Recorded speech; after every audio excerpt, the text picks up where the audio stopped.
Our public education system commonly teaches that carbon-14 dating is an exact form of dating.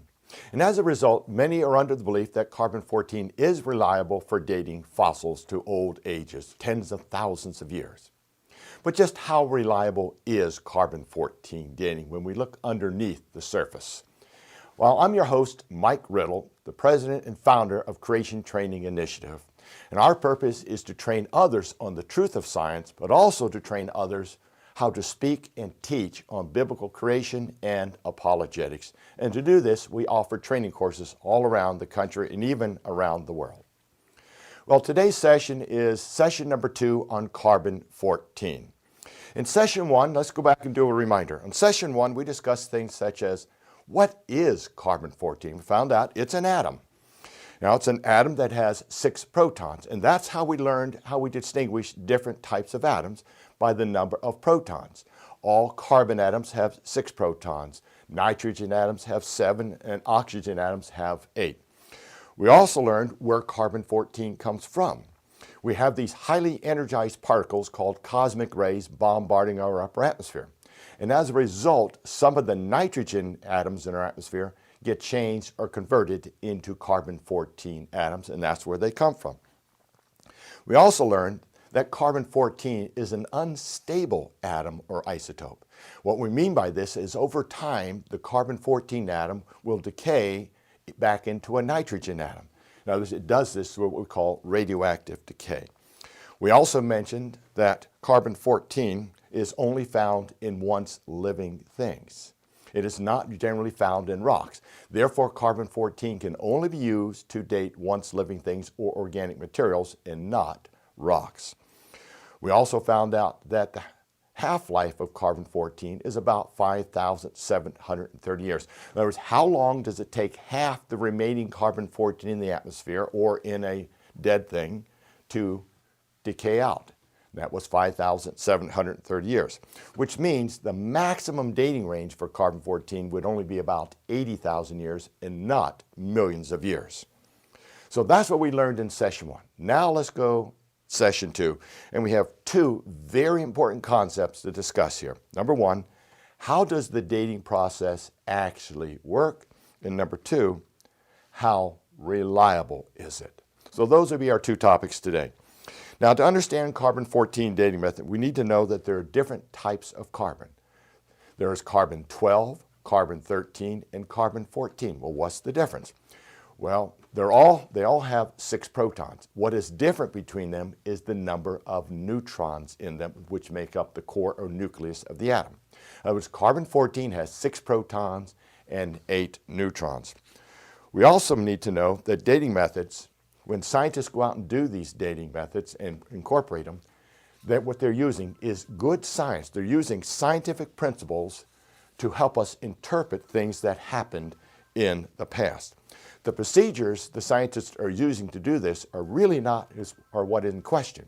What is in question is the unobserved past, how we are interpreting those past events.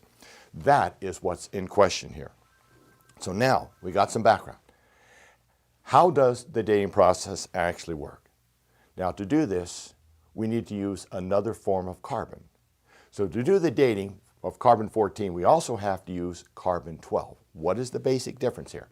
Well, carbon-14 is what we call an unstable atom. It decays, it changes into something else. But carbon-12 is what we call a stable form of carbon.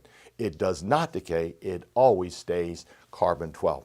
So that'll be a key component of understanding how the dating process works. Now, we need to know several other things here to do the dating. Number 1, how long does it take carbon-14 to change back into nitrogen? Number 2, what was the starting amount of carbon-14 in the creature when it died? That is a very critical component here. And number 3, are there any assumptions involved in this process? And that tends to be a problem in our public education system. They tend not to talk about the assumptions which are critical to all the dating methods. So let's start here. How long does it take carbon-14 to decay into nitrogen? As we found in session 1, and we've already mentioned here, that is about 5,730 years, and that is the half-life of carbon-14. Let's see an illustration. If we were to have a jar full of carbon-14 atoms, after one half-life, or 5,730 years, what would be in that jar? Well, inside that jar would be half carbon-14 atoms and half nitrogen-14 atoms. That's what we mean by half-life. Half the remaining carbon-14 decays back into nitrogen. One half-life, half and half. Now, what would be in that jar after two half-lives? Well, after two half-lives, or about 11,460 years, that jar would now contain 1/4 carbon-14 atoms and 3/4 nitrogen-14 atoms. That's what we mean by half-lives. Now, the second component we need to know, what was the starting amount of carbon-14 in that creature when it died?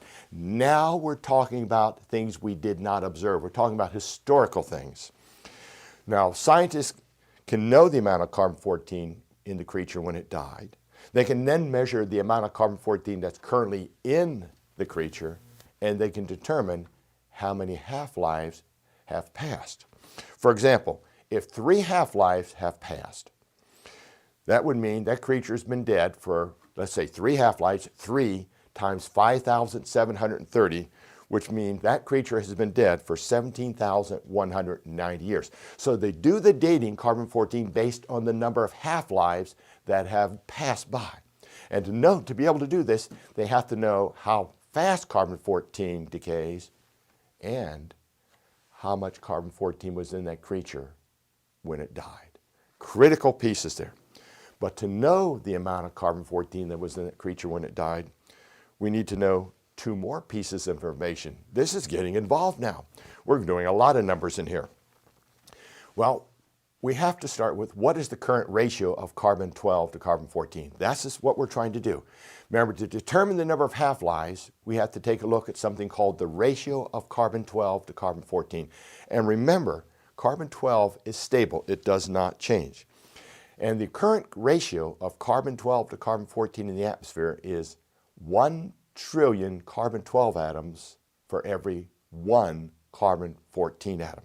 So that is our current ratio, and that's kind of our starting point. We have to know that. Now, another key issue, has that ratio always been the same? See, if it's always been the same, then we have a marker. We know that the ratio has always been the same, and we see that 2 half-lives expired. We can trust that the change rate has always been the same. So has the ratio always been the same, or are there things out there that can change the production of carbon-14 in the atmosphere? Now, since no one was there to measure the amount of carbon-14 in the creature when it died, this is the assumption. Here's the problem.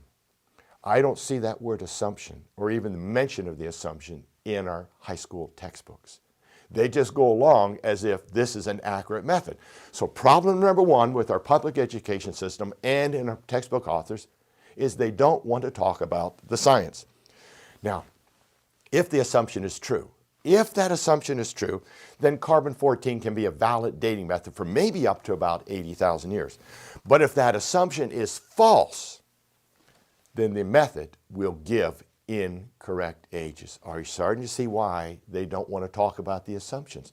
Because if it's false, that will cause a major problem for evolutionism. Well, let's see how this works. To see how this works now, let's go back to carbon-12. We understand carbon-14 is unstable. It decays over time into nitrogen-14.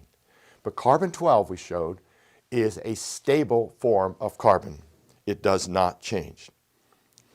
Therefore, when a creature dies, now this is important, when a creature dies, the carbon-14 that was in the creature continues to decay out. But the carbon-12 that's in the creature does not change. What this means is, once a creature dies, the carbon-14 in the creature gets less and less and less, but the carbon-12 remains the same. That means this ratio between carbon-12 and carbon-14 will change. To help us understand this, let's look at a table. Let's look at a table comparing the changes in carbon-12 to carbon-14 to see how the dating actually works. So in this table, we've got 5 columns. Column number 1, we have the amount of carbon-14 we find in a fossil. Column 2 is the carbon-12 we will find in the fossil. Column 3 will be the ratio of carbon-14 and carbon-12. Column 4 is the number of half-lives that have expired based on this ratio. And column 5 will be the number of years this creature has been dead. So let's say, for example, we're just doing an illustration. We find a creature that just died. And let's say it has 100 carbon-14 atoms in it. That's what we measure. Now, we can measure those things. That's the present. We can do this. So in this creature just died, we find 100 carbon-14 atoms. That would mean we'd have 1 trillion carbon-12 atoms. That gives us our ratio of 1 to 1 trillion, which is present in our atmosphere today. So we can measure that. That would mean 0 years have really expired. That means this creature just died. Now suppose we find another fossil and it only contains 50 carbon-14 atoms in it. And we have still 100 trillion carbon-12 atoms. Remember, the carbon-12 does not change. It stays the same. So 50 carbon-14 atoms, 100 trillion carbon-12 atoms. That would be a ratio of 1 carbon-14 atom to 2 trillion carbon-12 atoms. So the ratio is 1 to 2 trillion. That means the number of half-lives that have expired is 1, meaning that creature has been dead for about 5,730 years. Well, let's look at another one. Suppose we found a fossil that only had 25 carbon-14 atoms in it, and still again 100 trillion carbon-12 atoms.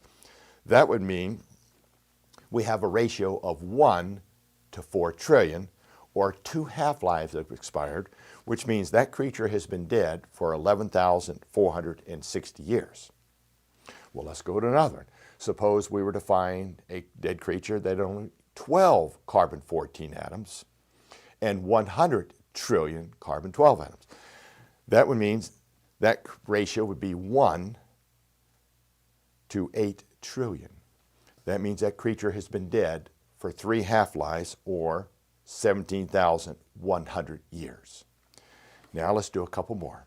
Suppose we found a creature, and in that creature we only had 6 carbon-14 atoms and still 100 trillion carbon-12 atoms.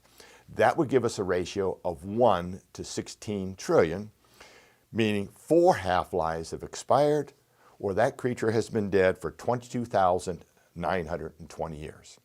Well, let's do one more. Suppose we were to find a fossil, it had only had 3 carbon-14 atoms in it, and yet still 100 trillion carbon-12 atoms. That would be a ratio of 1 to 32 trillion. That means that creature has been dead for 5 half-lives, and 5 times 5,730 is 28,650 years. That's about how long that creature has been dead. And we continue this process, and we can see that the maximum dating range would be about 80,000 years, and that would be using the best equipment. So in that table now we can see how this process actually works. It's based on the discovery of the ratio between carbon-14 and carbon-12, which changes over time because carbon-14 is constantly decaying out and carbon-12 remains stable, and that helps us understand how many half-lives have gone by since that creature died. Now, this does assume, remember the word assume, that the ratio of carbon-12 to carbon-14 has always been constant. Now, what will make this assumption true? Well, here's what we believe is true. Now, I'm not saying me necessarily, but this is what their public education system assumes to be true. Now, remember, carbon-14 is constantly being added to our atmosphere by the bombardment of cosmic rays. But carbon-14, because it's unstable, is constantly decaying out. So carbon-14 is constantly being added to the atmosphere and is constantly being removed through decay. Now the assumption is that the amount being added is equal to the amount that's being decayed, that is decaying. That is called equilibrium. In other words, we have a steady amount of carbon-14 in the atmosphere all the time. The amount that's being added equals the amount that's being removed. Again, that is called equilibrium. Now, if this ratio is not true, in other words, maybe the amount of carbon-14 being added to the atmosphere is greater than the amount that's being removed, then we are not in equilibrium, and the whole assumption is false, meaning we get incorrect dates from carbon-14, dates that are much too older than the true age. So this is a critical assumption to understand. If we really want to understand carbon-14, we must understand this assumption. Well, Dr. Willard Libby, the founder of the carbon-14 dating method, assumed this assumption was true. He assumed we were in equilibrium. Why did he do that? Well, it was based on his belief in evolutionism, which incorporates the idea that the Earth is billions of years old. Now, in Dr. Libby's own work, his own research, he noted, now get this, he noted the assumption was false. And since then, we have proven the assumption is false. In other words, Dr. Libby chose to ignore observable and repeatable science because of his belief in evolutionism. Folks, that is what evolution has done to science. It has hindered scientific progress and our understanding of true science. Also in Dr. Libby's calculations, he showed that if the Earth started with no carbon-14 in it, it would only take about 30,000 years to reach a carbon-14 equilibrium. If we started with no carbon-14, after about 30,000 years, we would have a steady state amount of carbon-14. In other words, the amount of carbon-14 being produced in the atmosphere would equal the amount that's being removed. Now, what does this mean? Well, we have found that, again, this is not true. The amount of carbon-14 being produced in the atmosphere is greater than the amount that's being removed. What this means is this: if it only takes 30,000 years to reach equilibrium, and we are not in equilibrium, then the age of the Earth must be less than 30,000 years. See, as Christians, as creationists, we have nothing to fear from the science. All the science is really on our side, because who's the creator of all the science? It is God himself, folks. True science will always agree with God's word. It's when we misinterpret science based on our belief in evolutionism, as Dr. Libby did, where we run into problems. Now, there are other factors that can affect the production of carbon-14 in our atmosphere, which will also skew the dating, giving wrong ages. One of those has to deal with the magnetic field of the Earth, and the other is the Genesis flood. See, the Earth has a magnetic field around it, which protects us from the harmful radiation from outer space, including our sun. Now, this magnetic field is decaying, which means it is getting weaker and weaker. But if we go back in time, that would mean it is stronger and stronger. And the stronger this magnetic field is, the fewer or less cosmic rays will enter the atmosphere, meaning less carbon-14 will be produced in the atmosphere. This would result in a smaller production of carbon-14 in the atmosphere in the Earth's past. Now, if the production rate of carbon-14 in the atmosphere was less, then the dates we're given using carbon-14 dating will all give incorrect dates. They will be older than the true age. The Genesis flood would also change the production or the amount of carbon-14 in the atmosphere, because it would have washed the entire atmosphere from much of the carbon-14. And again, this would result in carbon-14 dating as it's used today to give older dates than the true age. So now, we've gone through the dating method, how it actually works. And we have to understand, we have to use carbon-12 and carbon-14. We use the ratios between the two to determine the amount of half-lives that expired. But all that was based on the assumption that the production of carbon-14 in the atmosphere is equal to the amount that's being removed, and that assumption has been proven false over and over again. So now we can draw some conclusions. I call these 7 very strong conclusions on the facts of science. Number 1, the assumption of carbon-14 dating has been proven false. Therefore, the reported dates will also be in error, meaning the true age is much younger than the reported age. Fact 2, since it takes about 30,000 years to reach equilibrium, and we are still out of equilibrium with carbon-14, that indicates the Earth is less than 30,000 years old. Fact 3, the fact that we are finding carbon-14 in coal and diamonds, as we reported in session 1 of carbon-14, shows that this Earth also must be very young.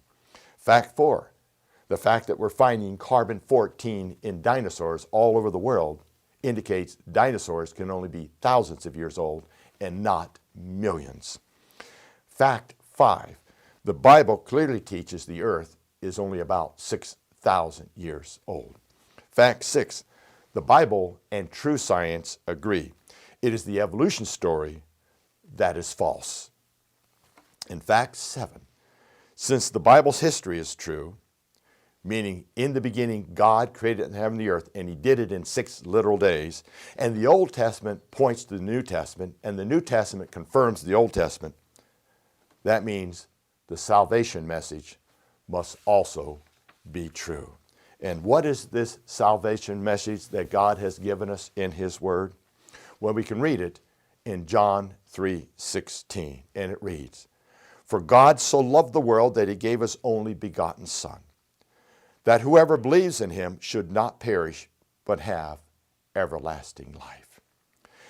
And the Bible tells us to reach this salvation, there's only one way, and that is through the free gift of Jesus Christ. And it states in Ephesians chapter 2, 8 and 9, "For by grace you have been saved through faith, and that not of yourselves, it is the gift of God, not of works, lest anyone should boast." Thank you, and God bless you. If these lessons had been a blessing to you, you might consider financially supporting the Ministry of Creation Training Initiative. You can do this by going to our website, creationtraining.org. Again, that's creationtraining.org. Your tax-deductible donation of just $20, $50, or more a month, or a one-time gift of any amount will make you an education partner in building an army of Christian educators who can teach the biblical account of creation and train others to be able to defend their faith and be biblically faithful to God's word as it states in 1 Peter 3:15. But sanctify the Lord God in your hearts, and be ready always to give an answer to every man that asketh you a reason of the hope that is in you, with meekness and fear.